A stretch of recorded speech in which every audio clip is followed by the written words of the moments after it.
ఏంటి ఎలా ఉంది కూటమి ప్రభుత్వం వచ్చాక ఏమనిపిస్తుంది మీకంటే? అంతా బాగా జరుగుతుంది. అమరావతి చేస్తా అంటున్నారు. జాబ్స్ వస్తాయని ఆశిస్తుంది. ఓకే, స్టూడెంట్ బ్రదర్ మీరు? Student BTech second year. Second year. ఏంటి బ్రాంచ్ మరి?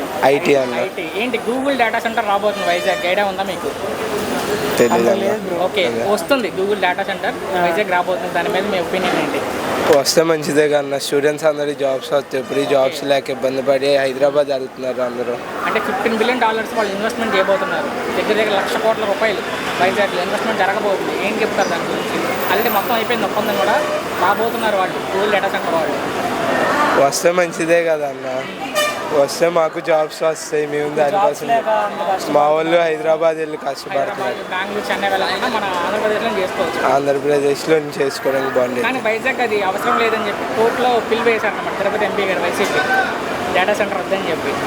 డేటా సెంటర్ లేకపోతే జాబ్స్ రావు మరి. వాళ్ళు అలా చేశారు కదా, దాని గురించి ఏం చెప్తారు అంటే?